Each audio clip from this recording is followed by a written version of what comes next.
দুর্গাপুরে শিল্পাঞ্চলের বিষয়ে আমাদের 2-3 মাস আপনারা দিন। এখানে লক্ষণ গোড়াই, চন্দ্রশেখর ব্যানার্জি, আমাদের পার্থ ঘোষ, বিজন মুখার্জি, অগ্নিমিত্রা পাল, কৃষ্ণেন্দু মুখার্জি, ডক্টর অজয় পোদ্দার, জিতেন তিওয়ারি, আমাদের সবাই বলেছেন যে একদম আসানসোল, চিত্তরঞ্জন, অন্ডাল থেকে দুর্গাপুর পর্যন্ত এটাকে প্রায় খরা করে দিয়েছে। সেল, অন্যান্য যা অর্গানাইজেশন আছে, সেন্ট্রাল গভর্নমেন্ট, স্টেট গভর্নমেন্ট, আমরা একসঙ্গে মিলে এখানে কিভাবে শিল্পে জোয়ার আনতে পারি, বিকল্প কর্মসংস্থানের সুযোগ দিতে পারি, এটাও আছে। কিন্তু আমরা ওই হাততালি কুড়ানোর জন্য ওই দেউচা পাচামির মতো ফ্রড কথাবার্তা বলি না, বলবো না। আমরা সিদ্ধান্ত নিয়েছি কথা কম কাজ বেশি, যা বলবো ভেবে বলবো, আর যেটা বলবো সেটা করে দেখাবো। আর লাস্ট আপনাদের বললাম, আজকে মুখ্যমন্ত্রী এসেছিলেন, 5 জন মন্ত্রী এসেছিলেন, চিফ সেক্রেটারি, ডিজিপি এসেছিলেন। রাস্তা বন্ধ হয়েছে? এর আগে সরকারের এই ধরনের প্রশাসনিক সভায় 2 থেকে 4 কোটি টাকা খরচ হতো। আজকে আমাদের ন্যূনতম যেটুকু না করলে নয়, সবাই দুপুরের পরে যোগদান করলেন, সন্ধ্যার সময় বেরিয়ে বাড়ি চলে গেলেন।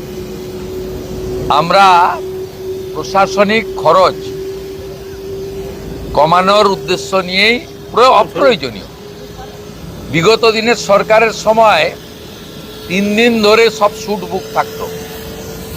40 জন আইএস, 50 জন আইপিএস, 7,000 পুলিশ এবং কয়েক কোটি টাকা জলে ফেলা হতো।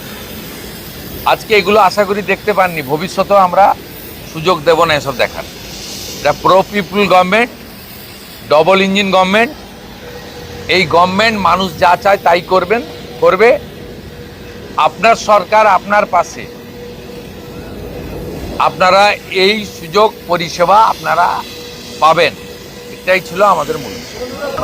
আমাদের ইতিমধ্যে নবান্নতে ডিবিসির চেয়ারম্যান আইএস সুরেশ কুমারকে রেখে মিটিং হয়ে গেছে, কোঅর্ডিনেশন মিটিংও হয়ে গেছে। আমরা 5টা জোনে ভাগ করেছি। এমনি সব জায়গায় বিডিও এসডিওরা ইরিগেশনকে নিয়ে করবে, 5টা জোনে ভাগ করেছি আমরা। নিম্ন দামোদর, ঘাটাল, কান্দি, মালদা, উত্তরবঙ্গ, 5টা জোনে বিভিন্নভাবে ভাগ করা হয়েছে, যেখানে এই জলে মনসুনের সময় বিগত দিনে ঘটনাগুলো ঘটে এবং মানুষ কষ্ট পায়। আমরা এক্ষুনি 100% সলিউশন করতে পারবো না, কারণ আমরা একদম খুব অল্প সময়ের জন্য দায়িত্ব নিয়েছি। কিন্তু সরকার ক্যালাস সরকার হবে না, আর পাহাড়ে মানুষ ভেসে চলে যাবে, আর মুখ্যমন্ত্রী মা দুর্গাকে নিয়ে প্যারেড করবেন, এসব কাজ এই সরকার করবে না। এটা সংবেদনশীল সরকার, সচেতন সরকার, জনগণের প্রতি দায়বদ্ধ থাকা সরকার।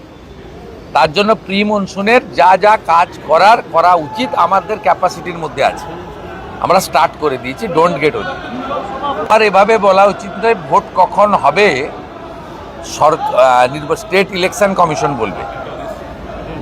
আমরা শুধু বিশ্বাস করি, হাওড়াতেও যেটা আমি দুপুরের আগে বলে এসেছি, যত দ্রুত সম্ভব নির্বাচিত বোর্ডের হাতে ক্ষমতা হস্তান্তর আমরা চাই।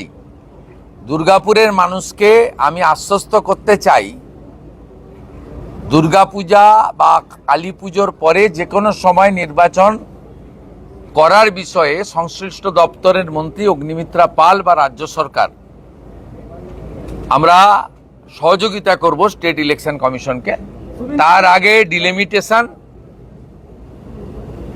চূড়ান্ত ভোটার তালিকা প্রকাশ এবং এখন যে নাগরিক পরিষেবাটা চালু করা দরকার, এই কাজটা করার জন্য আমরা নির্দেশিকা বলেছি এবং মাননীয় মন্ত্রী নিজে মনিটরিং করছেন প্রধান সচিবকে নিয়ে।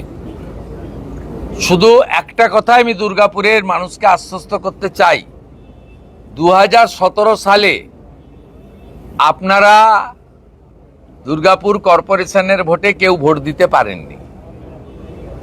ভারতীয় জনতা পার্টির শাসনকালে কোনো নির্বাচনে কোনো ভোটার ভোটাধিকার থেকে বঞ্চিত হবেন না।